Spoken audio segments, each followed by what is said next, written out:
My parents wouldn't spend $85,000 to save my son's life, yet they blew $230,000 on my sister's lavish wedding. Years later, they showed up, and I closed the door. Can you even imagine begging your own parents, begging them for a loan to save your dying child's life? They look you in the eye, surrounded by medical bills and the faint hiss of an oxygen machine, and coldly tell you, "We don't have that kind of money. Emily, you need to be realistic." Then, just weeks later, they throw a $250,000 wedding for your sister. What do you do when your family chooses a lavish party over your own son's life? Because I finally figured out how to make them understand. And the truth, it changed everything. My father stood in the doorway of my tiny apartment, arms crossed, face stern and unyielding. Behind him, my mother nodded along, her mouth pressed into a thin line of disapproval. I stood there, my 7-year-old son, Ethan, asleep in the next room. His breathing was labored, even with the oxygen machine running steadily beside his bed. The medical bills, they were spread across my kitchen table like accusatory evidence of my utter failure. $85,000. That was the amount the specialist quoted for the experimental treatment that could save Ethan's life. His rare heart condition wasn't responding to conventional treatments anymore, and time was running out. My name is Emily, and I'm 31 years old. I live in Columbus, Ohio, working as a middle school science teacher while raising Ethan on my own. His father, he walked out when Ethan was diagnosed at age 3. Couldn't handle having a sick kid. He said, "That was 4 years ago, and I'd been fighting this battle alone ever since."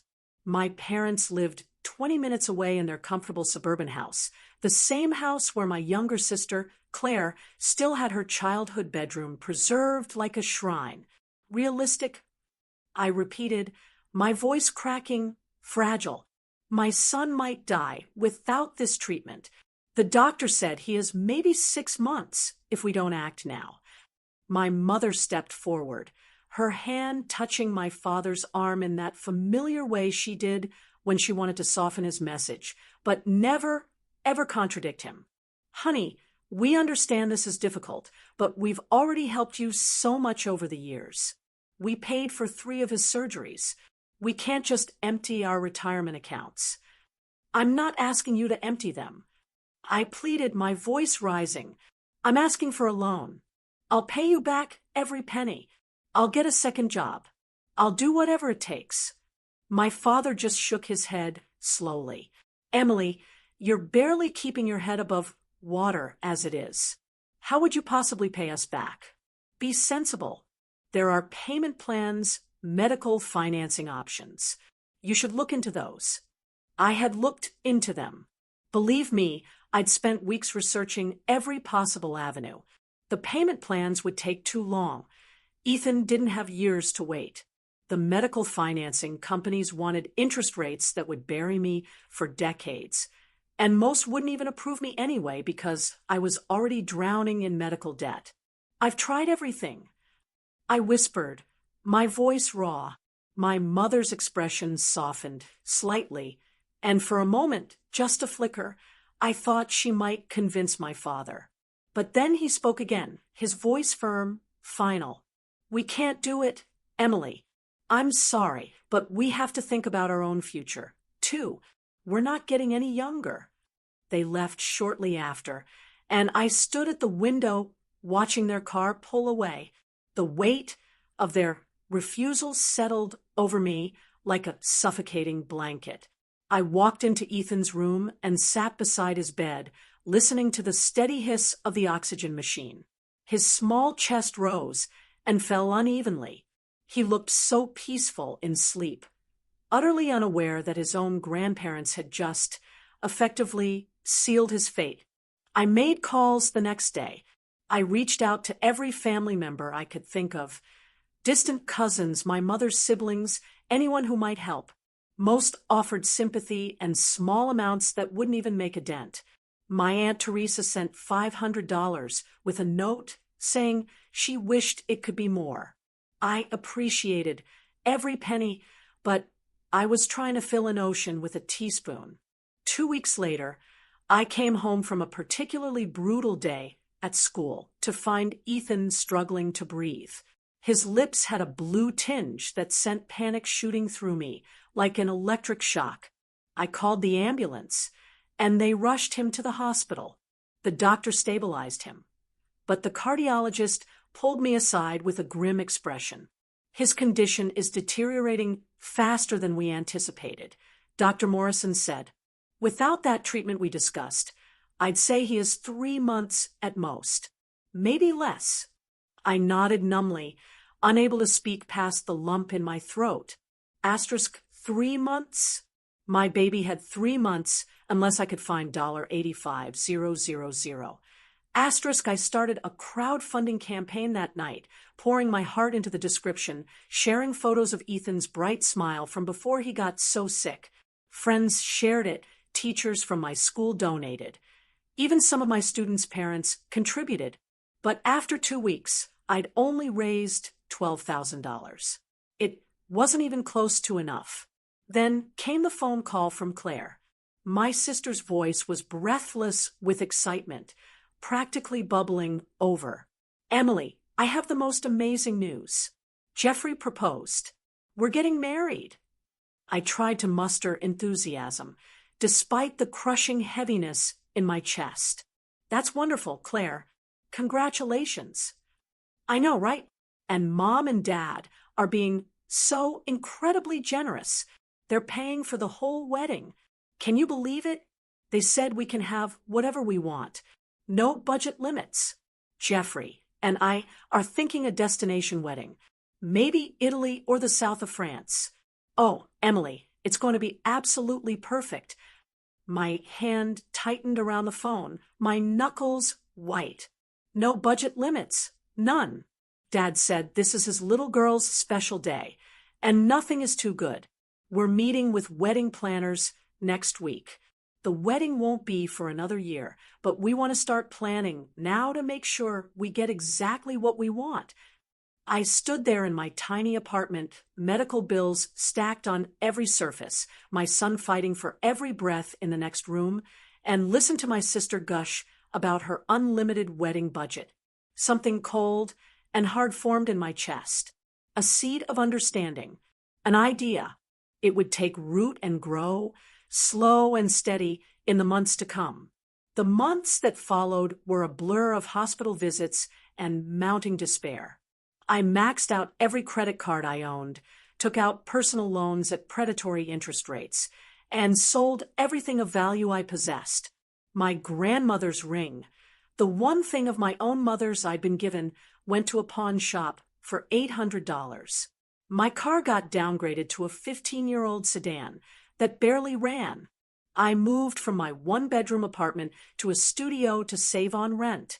Through it all, every family dinner, every phone call, every interaction somehow circled back to the wedding.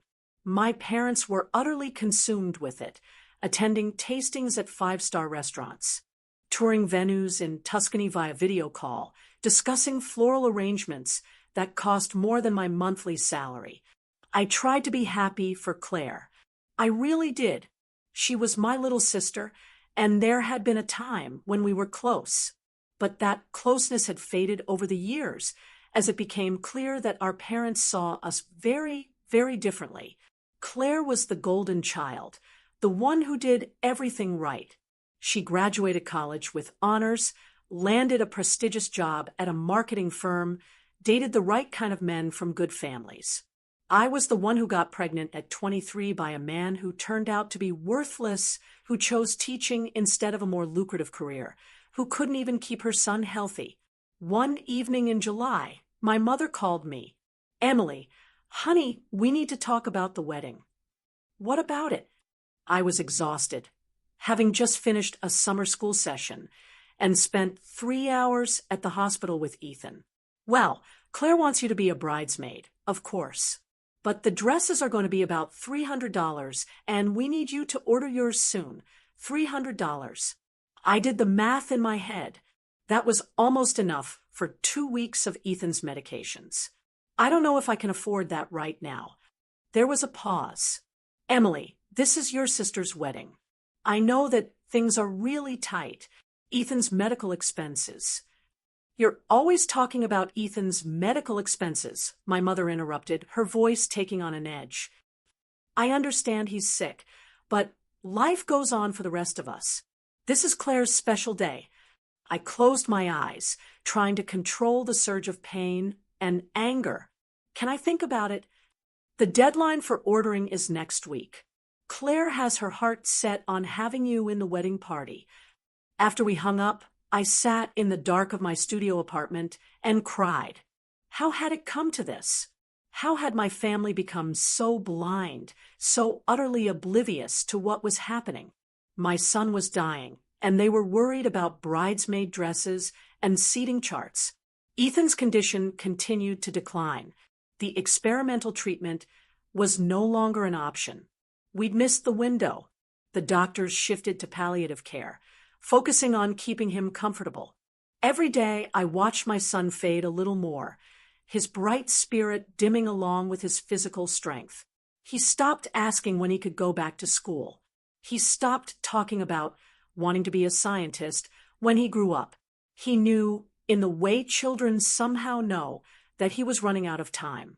I took a leave of absence from teaching to be with him. My principal was understanding, but it was unpaid leave, which meant my already precarious financial situation became catastrophic. I applied for every assistance program, every grant, every charity I could find. Most had waiting lists months long, or criteria I didn't meet. In September, 5 months after my parents refused to help, Claire's bachelorette party happened.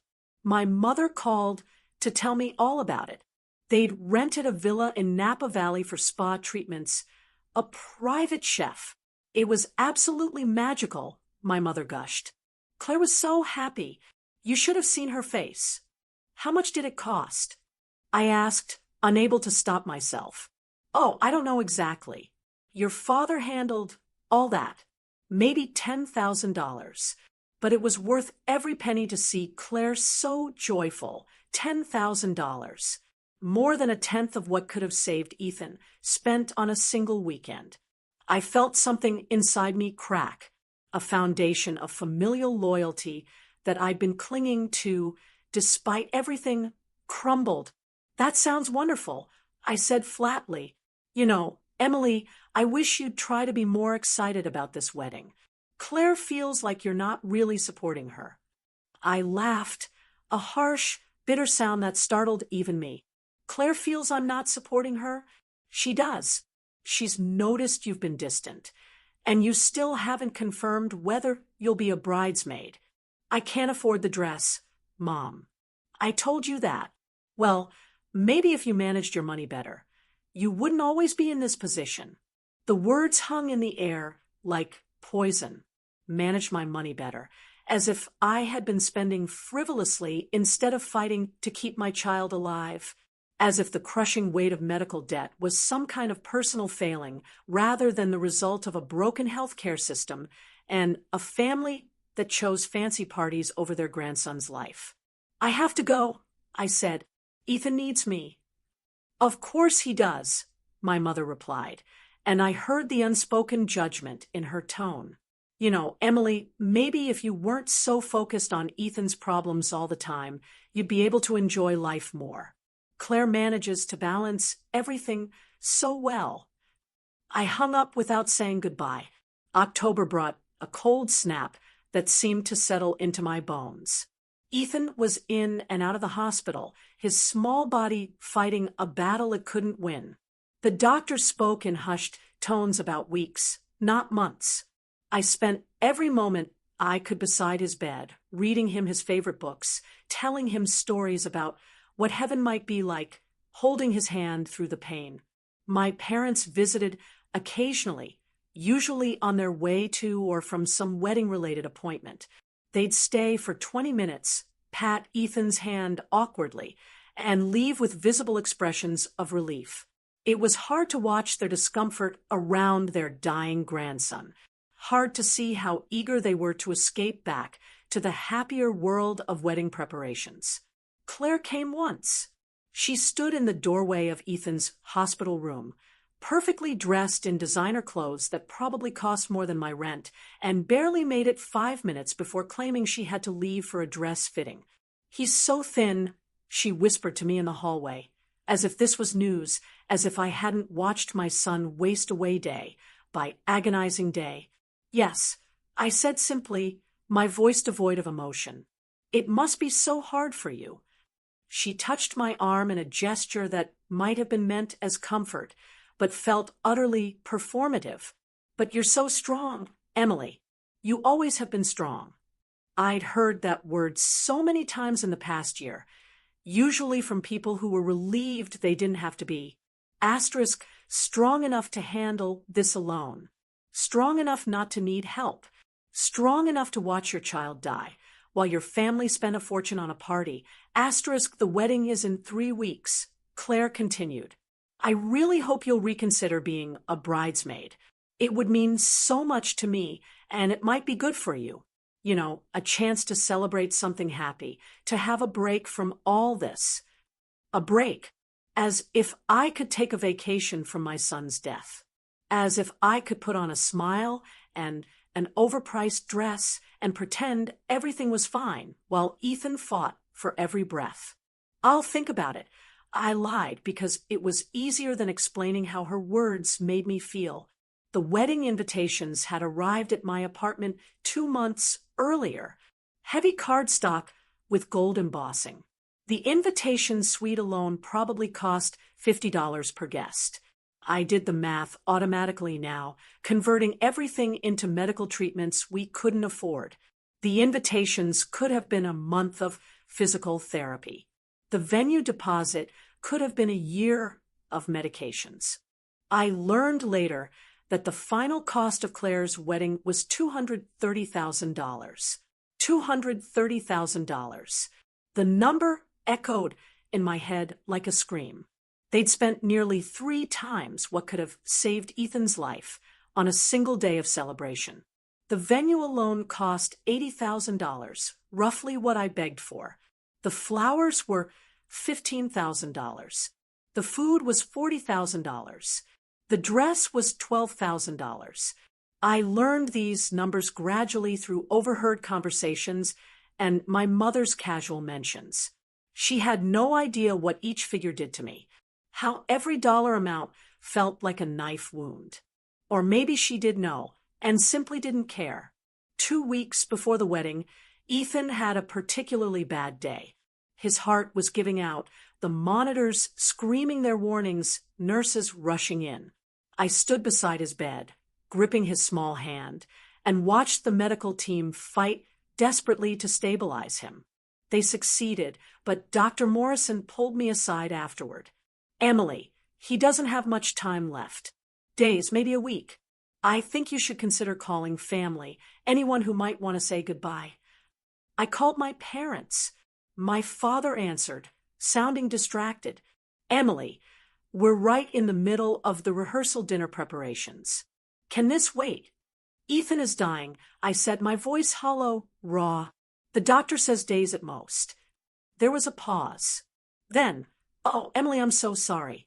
Do you need us to come?" Asterisk, do I need you to come? My son, their grandson, was dying, and he was asking if I needed them to come. Asterisk, yes, I said, a tremor running through me. "I think Ethan would want to see you." "Of course, we'll try to stop by tomorrow. We have the final venue walkthrough in the afternoon, but maybe in the morning." They came the next day, arriving at 10 a.m. with Starbucks cups in their hands. They stayed for 15 minutes. Ethan was barely conscious. His breathing labored even with the oxygen turned to maximum. My mother cried a little, dabbing at her eyes with a tissue that probably cost more than Ethan's breakfast. My father stood stiffly by the door, checking his watch twice. "We have to go," my father finally said. "The florist is expecting us at 11.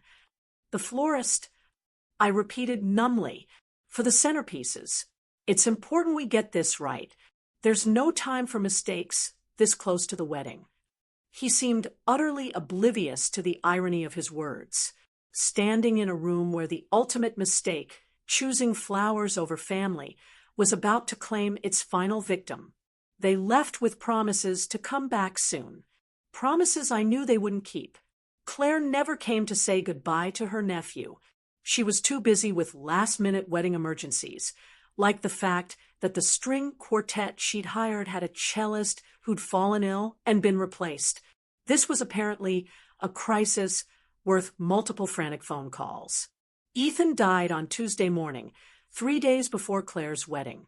He slipped away quietly in his sleep, his small hand still clutched in mine. The nurse who pronounced him dead cried more than my parents would when I called to tell them. My mother's first words after I told her Ethan was gone? "Oh, no. Oh, Emily, no." What terrible timing.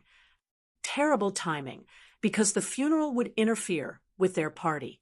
The grief was overwhelming, but beneath it, I felt something else growing. A cold, patient understanding. They'd made their choice. Now, I would make mine. The funeral was scheduled for Friday, 2 days before Claire's Sunday wedding. I didn't ask my parents to change the wedding date. I didn't ask Claire to postpone. I knew what the answer would be, and I didn't have the energy to hear them explain why their party was more important than my son's burial. What I didn't expect was for them to ask me to change the funeral. My mother called Wednesday evening. "Emily, honey, we need to talk about the funeral arrangements." I was sitting in Ethan's room, surrounded by his things, his favorite dinosaur poster, his collection of rocks he'd found at the park, the science kit I bought him last Christmas that he'd been too sick to use. "Mom, well, Friday is really difficult for us. We have the wedding rehearsal that afternoon and the rehearsal dinner in the evening. It's all scheduled, deposits paid. Could you possibly move the funeral to Thursday or maybe next week?" I stared at the wall, unable to process what I was hearing. "You want me to change my son's funeral because it conflicts with a wedding rehearsal?" "It's not just rehearsal, Emily. It's the whole schedule. We have out-of-town guests arriving. Jeffrey's family flying in from Atlanta. Your father is giving a toast at the dinner. We can't miss it. Ethan is your grandson, and we'll be there to honor him. Of course we will, but Thursday would work so much better for everyone. The funeral home should be able to accommodate the change." Everyone. My voice came out flat, emotionless. I was beyond anger, beyond hurt. I'd entered some new territory where feeling anything seemed impossible. Everyone would be more convenient if we buried my 8-year-old son a day early. "So you don't miss cocktail hour?" "Don't be dramatic. Emily, you're making this sound worse than it is. We're trying to support this wedding. It's for your sister." I hung up. I didn't trust myself to say anything else. The funeral stayed scheduled for Friday. I arranged it myself, paid for it with money I borrowed from my principal, who'd been more supportive in the past year than my own parents. It was a small service, just 20 people. My Aunt Teresa came, some teachers from school, a few parents of Ethan's former classmates. My parents arrived 45 minutes late, dressed in clothes clearly chosen for the wedding festivities to follow. They stayed for the service, but left immediately after, skipping the small reception I'd organized at my apartment. "We really have to go," my mother said, kissing my cheek with lips that barely made contact. "Claire is having a crisis about the seating arrangements, but it was a lovely service, Emily. Very tasteful." Tasteful. My son's funeral was tasteful. I watched them leave, watched them drive away to their important appointments and critical emergencies, and I felt something inside me turn to stone. The grief was still there, crushing and absolute, but it was contained now, locked behind a wall of ice-cold clarity.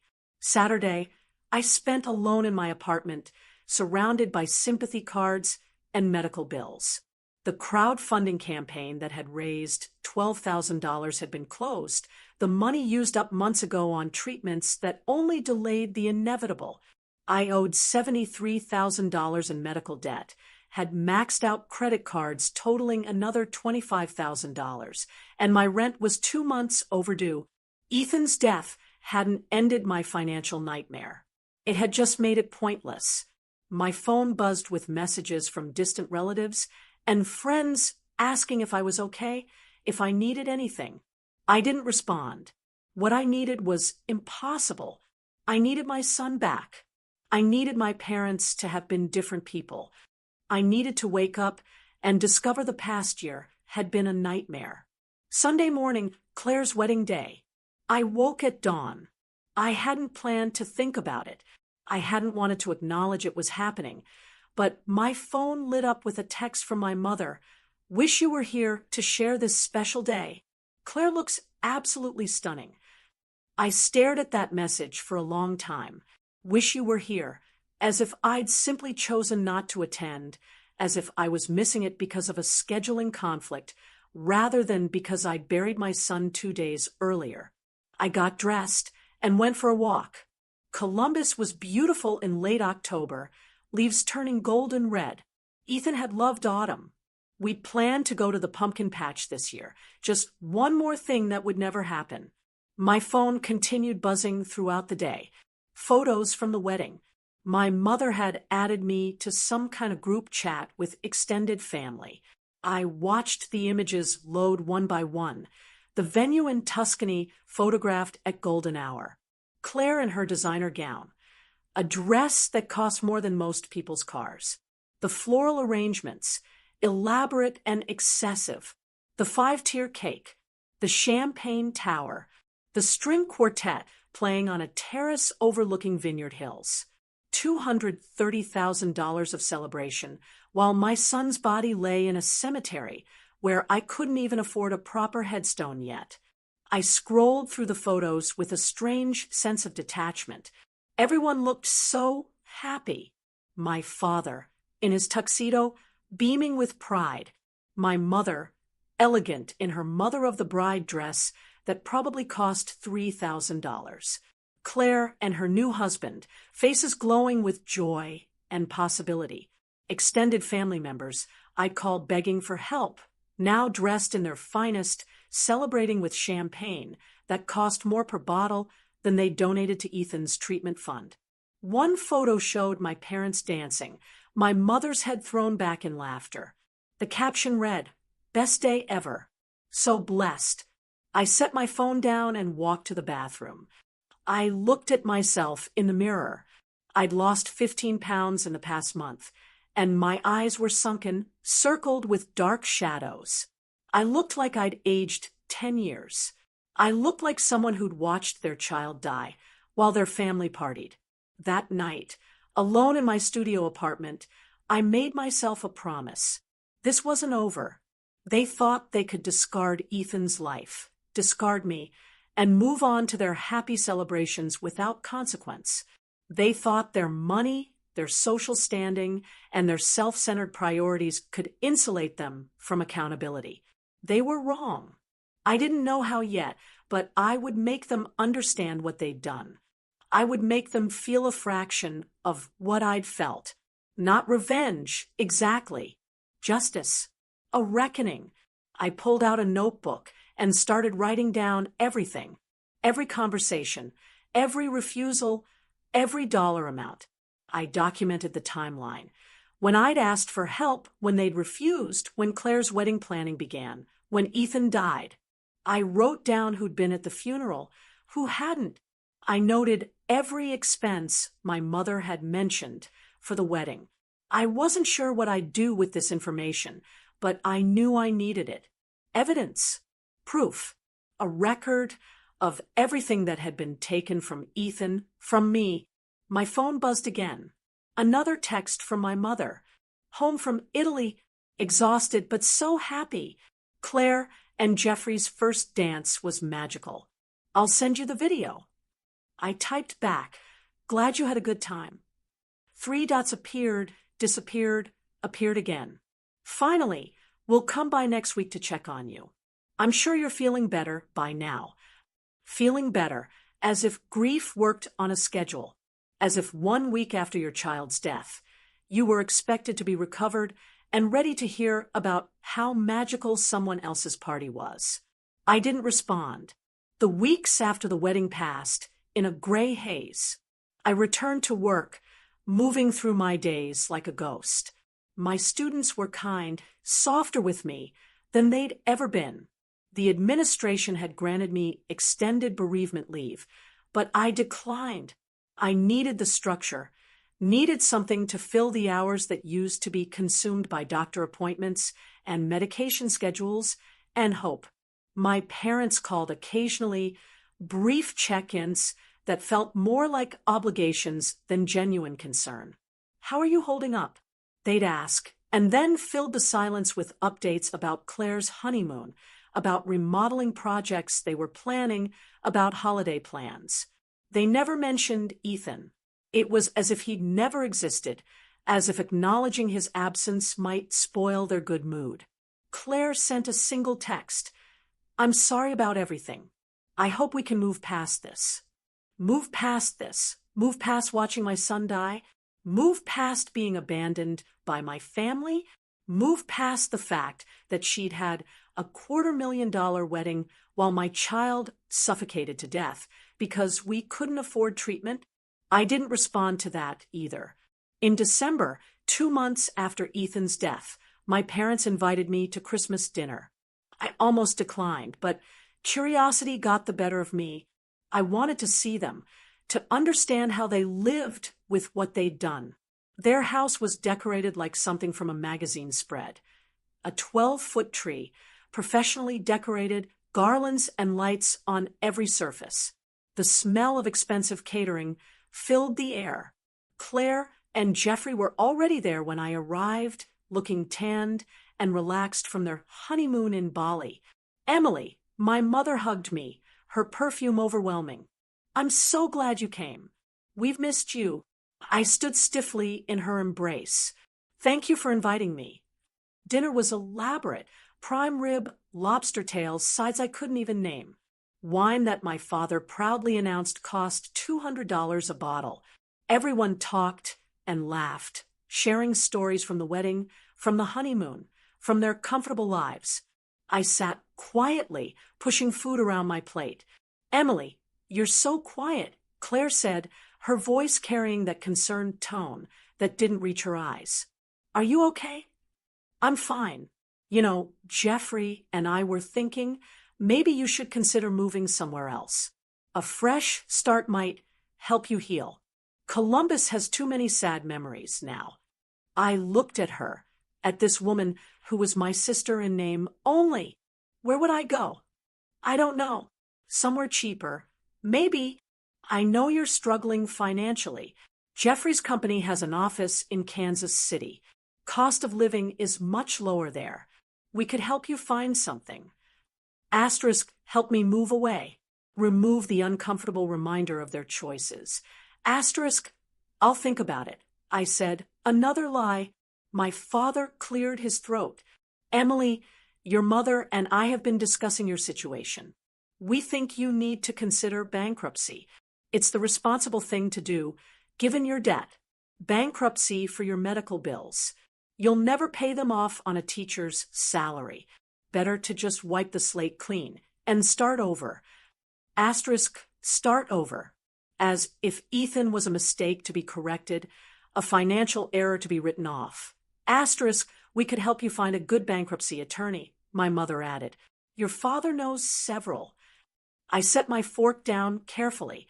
You know what would have helped? $85,000. 15 months ago. The table went silent. Claire looked at Jeffrey uncomfortably. My mother's smile froze in place. Emily, my father said, his voice carrying a warning. We've been over this. Have we? I challenged, because I don't remember us ever really discussing it.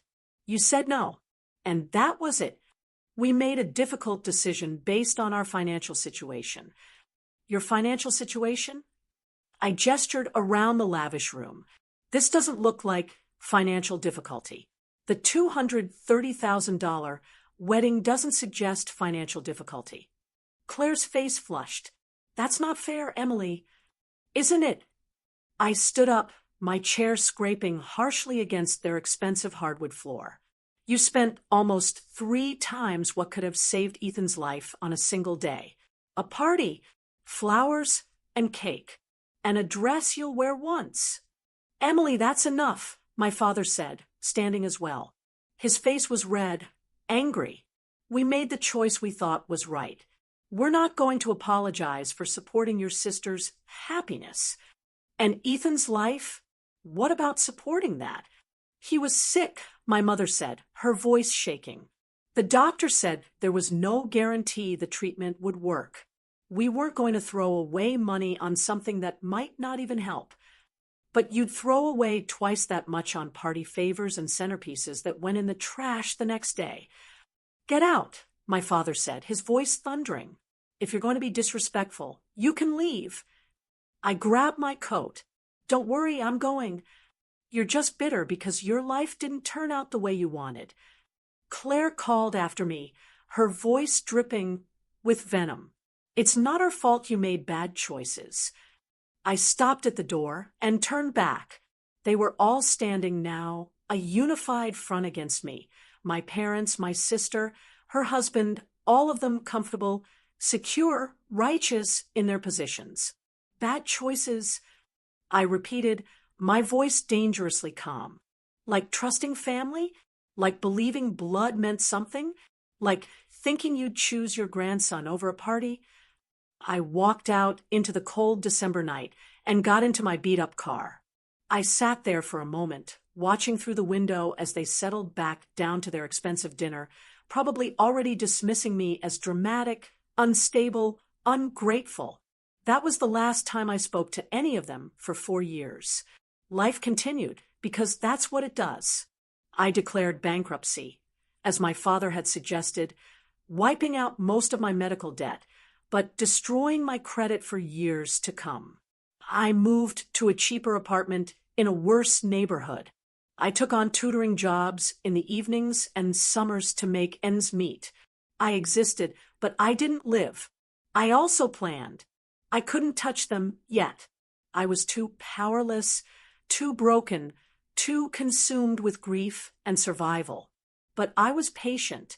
I watched from a distance, following their lives through social media accounts they didn't realize I could still see. I documented everything, adding to my notebooks. I waited. Claire got pregnant a year after her wedding. My mother posted constant updates about the pregnancy, the baby shower, the nursery preparations. The baby, a girl named Sophia, arrived healthy and perfect. The photo showed my parents beaming, holding their first grandchild, as if Ethan had never existed, as if Sophia was their first and only. I saw one comment on my mother's Facebook post from a distant cousin. Your first grandchild. So exciting. My mother's response. Yes, we're over the moon. Not a correction, not even an acknowledgement that another grandchild had existed, had died, had mattered. Ethan had been erased from the family narrative. I took a screenshot and added it to my collection. 2 years after Ethan's death, I went back to school, online classes at night, working toward a master's degree in education administration. I was promoted to assistant principal after 3 years. The salary was good. I was building something slowly and deliberately. I also started saving money. Every extra dollar went into a separate account, one I never touched. I didn't know what I was saving for exactly, but I knew I'd need resources eventually. Power required capital. During those years, my parents tried to reach out occasionally. Birthday cards with generic messages. Christmas gifts sent through the mail, usually gift cards to stores I didn't shop at. My father called once to tell me they'd set up a small college fund for Sophia and wondered if I wanted to contribute. I hung up on him. Claire sent a birth announcement when she had her second child, a boy named Jackson. The card featured a professional photo of their perfect family, expensive clothes, and genuine smiles. On the back, someone had written, "Hope you're doing well," as an afterthought. I kept every card, every announcement, every casual dismissal. Evidence. For years after Ethan's death, I was principal of a successful middle school, earning enough to live comfortably. Though I still kept my lifestyle modest, I'd rebuilt myself from nothing, created a life that had purpose and meaning even without the person who'd given it both. I'd also continued following my family's activities. Claire's husband, Jeffrey, had been promoted to vice president at his company. They'd bought a larger house in an exclusive neighborhood. My parents had taken up golf, joining an expensive country club. They traveled frequently, posting photos from beaches and European cities. Life was good for them, better than good. Then, in early spring, something changed. I got an email from an address I didn't recognize. The subject line read, "Important family matter." I almost deleted it as spam, but something made me open it. "Emily, this is your Aunt Teresa. I'm reaching out because I thought you should know that your father lost his job 3 months ago. He's been trying to keep it quiet, but the situation is serious. His entire retirement account was invested in his company's stock, which collapsed when the company went bankrupt. Your parents have lost almost everything. They're facing foreclosure on their house. I know you and they aren't close, but I thought you'd want to know. Your father is too proud to ask for help, but they need it. Please call me if you can. Love, Teresa." I read the email 3 times. Then I went to my computer and started searching. It didn't take long to find the news articles. The company my father had worked for, a regional manufacturing firm, had been caught in a massive fraud scandal. The CEO was facing federal charges. The company had declared bankruptcy, and thousands of employees had lost their jobs and their retirement savings. My father's name appeared in several articles as one of the senior executives who'd lost everything. I sat back and stared at the screen. After all these years, after building their comfortable life on the grave of my son's memory, they'd lost it all. Karma, some might call it. Justice, others would say. I didn't have a name for what I felt. It wasn't satisfaction exactly. It was more like recognition. The universe had shifted, and suddenly I wasn't powerless anymore. My phone rang a week later. My mother's number. I stared at it, watching it ring, then go to voicemail. She called again the next day, and the day after that. I never answered. Then came a knock on my door one evening in May. I looked through the peephole and saw my father standing there. He looked older than I remembered, grayer, thinner, diminished. I opened the door, but left the chain engaged. "Emily," his voice cracked on my name.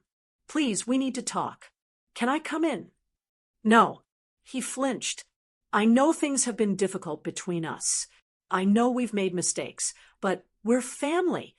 We need help." "Help," I repeated, the word tasting strange in my mouth. "I lost my job. You probably heard. We're in serious financial trouble. The house is in foreclosure. Your mother's medical insurance ran out, and she has some health issues that need addressing. We're asking our daughters for help.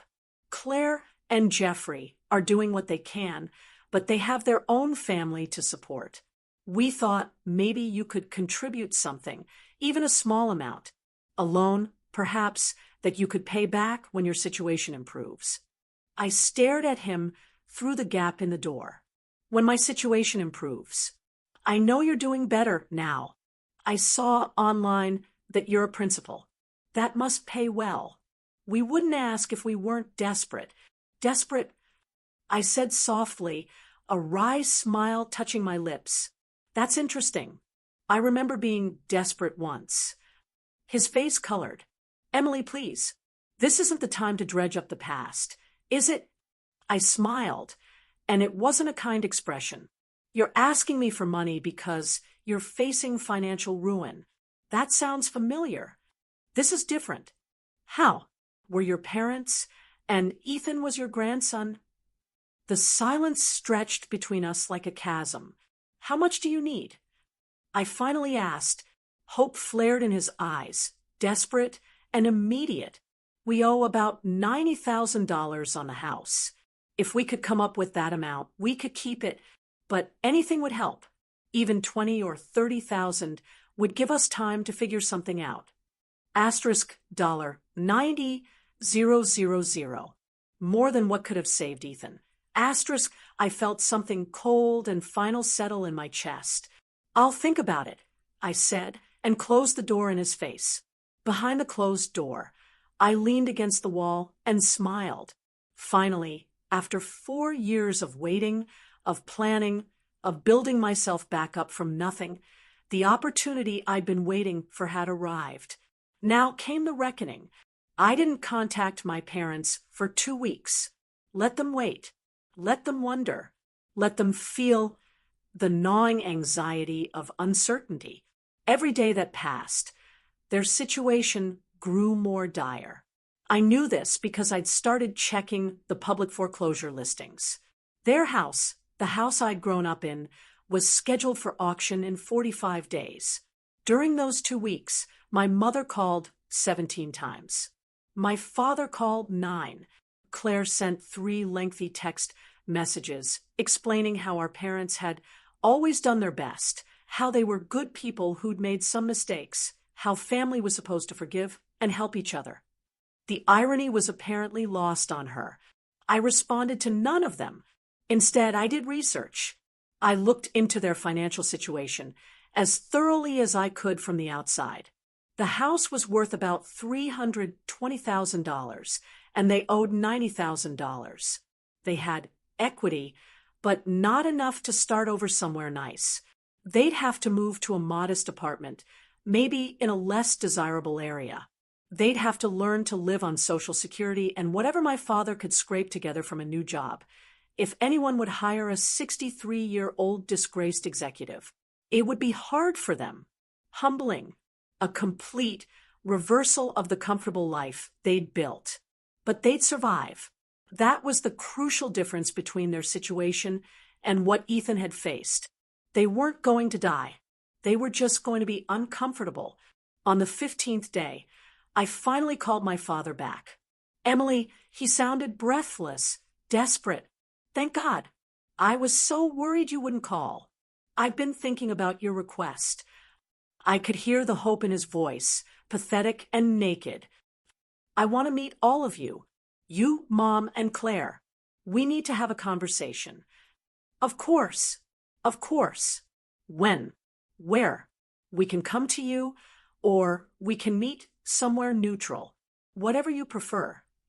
My apartment, Saturday at 2 p.m. We'll be there. Thank you, Emily. You don't know what this means to us. I hung up without responding. Saturday arrived cold and gray. Appropriate weather for what I had planned. I'd spent the morning preparing, arranging chairs in my small living room, setting out a folder on the coffee table. I'd printed documents, organized them chronologically. Everything was ready. They arrived at exactly 2 p.m., all 3 of them. My father looked worse than he had at my door, his suit hanging loose on a frame that had lost weight. My mother seemed to have aged a decade, her hair more gray than I remembered, her face lined with worry. Claire looked uncomfortable, dressed too formally for my shabby apartment, clutching her designer purse like a shield. Emily, my mother said, moving as if to hug me. I stepped back. Sit down. They arranged themselves on my second-hand couch, sitting close together like children called before a principal, which I suppose they were. I remained standing. You asked me for $90,000. We know it's a lot, my father started, his voice strained, but we're prepared to offer collateral to sign a formal loan agreement. We pay you back with interest. How? I asked flatly. You have no income. Mom doesn't work. What would you use to pay me back? I'm looking for work. Something will come through.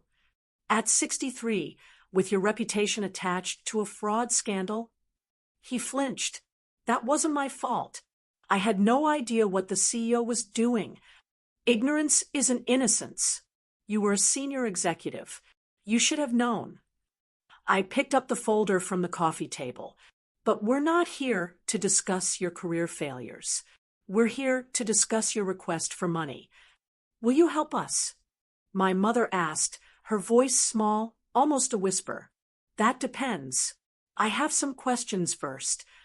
I opened the folder and pulled out the first document. Do you remember this conversation? May 16th, 4 years ago, I came to you and asked for $85,000 to pay for Ethan's treatment. My mother's face went pale. Emily, we've been over this. Have we? Because I don't think we have. Not really. Not honestly. I held up the document, a printout of my original crowdfunding page, with the treatment cost clearly listed, $85,000. You told me you couldn't afford it, that you had to think about your own retirement, that I needed to be realistic. We made the best decision we could at the time. My father said stiffly, Did you?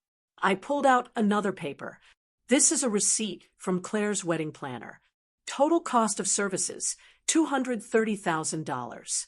Paid in full by you, 18 months after you told me you couldn't afford $85,000 to save your grandson's life. Claire stood up abruptly. This isn't fair.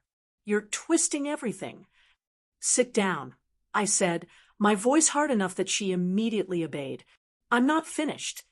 I pulled out more documents, laying them on the coffee table one by one. Wedding venue, $80,000. Flowers, $15,000. Catering, $40,000. Dress, $12,000. Photographer, $8,000. Entertainment, $10,000. Should I continue? What do you want from us? My father demanded, his voice tight. An apology? Fine. We're sorry. We made a mistake. Is that what you want to hear? A mistake. I repeated softly. You think choosing a party over your grandson's life was a mistake. We didn't know he was going to die. My mother whispered, her voice cracking. Yes, you did. The doctors told you. I told you. You knew. And you didn't care enough to help. I pulled out another document, the one that hurt most to look at. A photo of Ethan in his hospital bed, taken 2 weeks before he died. This is what $85,000 would have saved. This child, your grandson. Remember him? My mother started crying, openly sobbing now. Claire looked away, unable to meet my gaze. My father stared at the photo, with an expression I couldn't quite read. Emily, please, my mother said through her tears. We know we failed you. We know we should have done more. But we can't change the past. We can only ask for your mercy now. Mercy. I placed the photo back in the folder carefully. That's interesting. I don't remember receiving much mercy when I begged you for help, when I sold everything I owned, when I maxed out every credit card, when I moved to a studio apartment and ate ramen so I could afford Ethan's medications. We didn't understand how bad it was. My father said weakly, Didn't you? I told you multiple times. I showed you the medical bills. I explained that without treatment, he would die. What part of that was unclear? Silence. But you understood perfectly well how important Claire's wedding was. You understood that the centerpieces needed to be exactly right, that the venue had to be perfect, that your daughter deserved the best money could buy. I sat down across from them, my voice calm and measured. Here's what I've learned in the past 4 years. You didn't help Ethan because you didn't want to. It wasn't about the money. You had the money. You proved that. It was about choice. You chose what mattered to you. That's not true.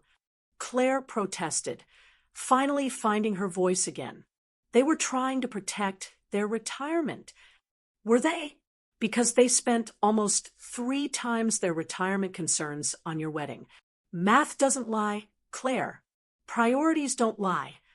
My father leaned forward, his face etched with something I hadn't seen in years. Fear. Emily, I understand you're angry. You have every right to be, but are you really going to punish us now when we need you most? Are you going to be as cruel as you think we were? Cruel, I said, tasting the word. Is it cruel to make choices based on what matters to you? Is it cruel to decide that your resources should go toward your own priorities rather than someone else's crisis? Because that's what you taught me. That's the lesson you gave me when Ethan was dying. So, you won't help us, my mother said flatly, the last vestige of hope draining from her face. I didn't say that. I picked up the folder and pulled out a check I'd prepared. I'm willing to give you $90,000. Hope bloomed on their faces, desperate and immediate. However, I continued, my voice unwavering. There are conditions.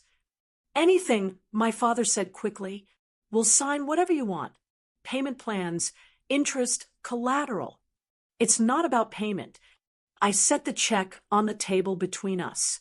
It was made out for $90,000, dated for today. The first condition is that you acknowledge here and now that you chose Claire's wedding over Ethan's life, that you had the money and refused to help. I want to hear you say it. They stared at me. Claire looked at her parents, her face a mixture of anger and panic. You don't have to do this. She's trying to humiliate you. Yes, I agreed, my voice cutting through her words. I am. Just like you humiliated me when I begged for help, when I stood in your doorway with medical bills, and you told me to be realistic, when I buried my son alone because you had a rehearsal dinner. So yes, I want you to say it out loud that you made a choice and Ethan died because of it. My mother was crying harder now, open, raw sobs. My father's face was red, but they needed that check. They needed it desperately. We chose the wedding, my father finally said, his voice barely audible, thick with shame. We had the money, and we chose to spend it on Claire's wedding instead of Ethan's treatment. And, I prompted, my voice cold, and he died because we didn't help. Mom, I looked at my mother, waiting. We should have helped you, she whispered, her voice breaking. We should have saved him. We were wrong.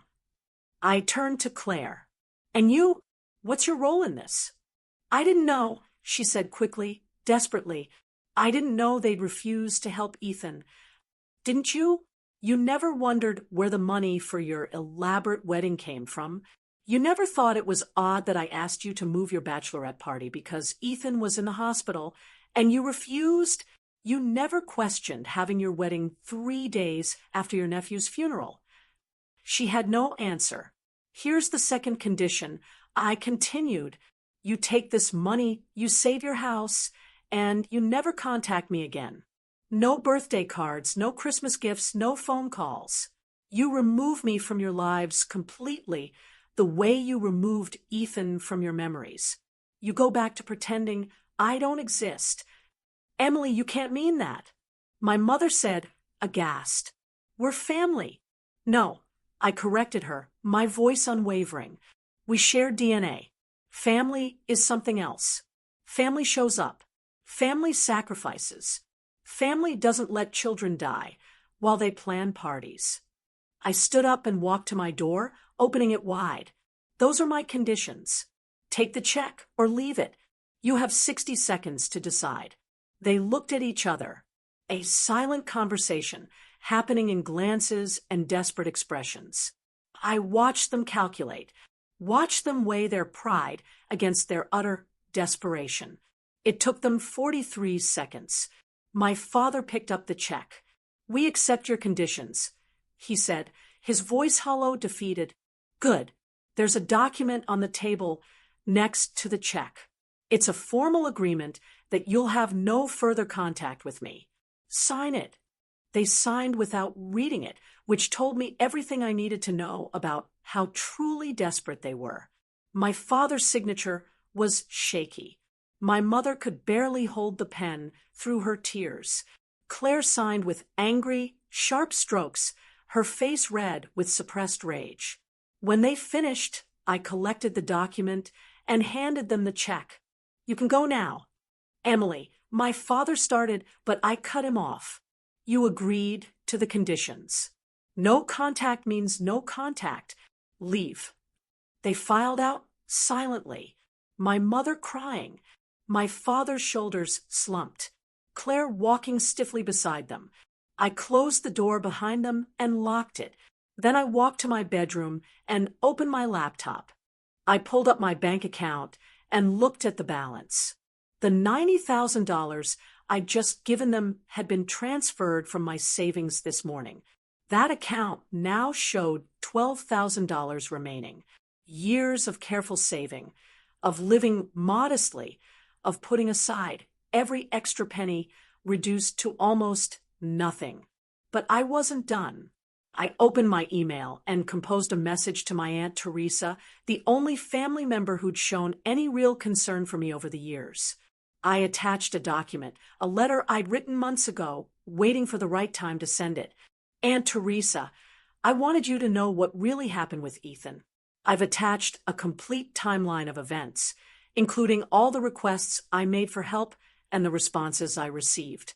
I've also included documentation of the expenses my parents incurred during that same period, particularly regarding Claire's wedding. I thought the family should know the truth. Please share this with anyone you think should see it. Love, Emily." I hit send. The document I'd attached was comprehensive. Every conversation, every refusal, every wedding expense, every hospital bill. The photo of Ethan in his hospital bed. Screenshots of my mother's Facebook posts calling Sophia her first grandchild. The timeline showing how my parents attended Claire's rehearsal dinner instead of Ethan's funeral reception. Everything laid out in chronological, undeniable detail. My Aunt Teresa had a large extended family network. She was the type who forwarded emails to dozens of people who shared everything on social media. By tomorrow, everyone would know. My parents' friends, their country club, their church, their neighbors. The truth would spread like wildfire. The check I'd given them would clear. They'd keep their house. But they'd lose something far more valuable, their reputation, their comfortable social standing. The image they'd carefully crafted of being generous, loving parents and grandparents. Everyone would know what they'd really chosen, what they'd really valued. A knock came at my door an hour later. I looked through the peephole and saw Claire standing there alone, her face furious. I opened the door, but didn't invite her in. "You signed an agreement not to contact me." "That email you sent, you can't do that. You're ruining their lives." "I'm telling the truth. There's a difference. You're vindictive and cruel. You're destroying them out of spite." "No," I said calmly.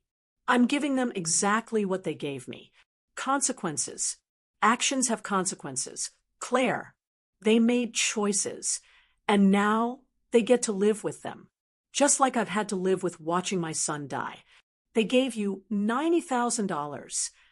They gave me back a fraction of what they stole from Ethan, from me, and they only did it because they had no other choice. If they weren't desperate, would they have helped? We both know the answer. You're never going to let this go, are you? You're going to hate us forever." "I don't hate you," I said, and realized it was true. Hate requires caring. I don't care about any of you anymore. You stopped being my family the day you chose a party over my son's life. Now you're just strangers who happen to share my last name. Mom is devastated. Dad looks broken. Was that worth it? Ask Ethan if it was worth it. Oh, wait. You can't, because he's dead. Claire's face crumpled. You really are as heartless as they said. Heartless. My heart broke 4 years ago, and you weren't there to see it. You were too busy planning your perfect wedding and your perfect life, so don't talk to me about heartless, Claire. You don't get to use that word. She turned and walked away, and I closed the door for the last time on my biological family. Over the next few months, I heard through indirect channels what happened to them. My parents were indeed socially ostracized. Friends stopped calling. The country club membership was quietly not renewed. Church attendance became awkward enough that they stopped going. They kept their house, but it became a prison of sorts, a place where they lived with their choices. My father eventually found work as a consultant, making a fraction of his former salary. My mother developed anxiety issues and started therapy. Claire and Jeffrey moved to another state, putting distance between themselves and the scandal. Their Christmas cards, which had once been elaborate productions, stopped coming altogether. I heard my mother told people I was dead, that it was easier than explaining why her daughter wanted nothing to do with her. I supposed, in a way, I was dead to them. The daughter who'd been grateful for scraps, who'd accepted being second best, who'd swallowed her pain to keep the peace. That person didn't exist anymore.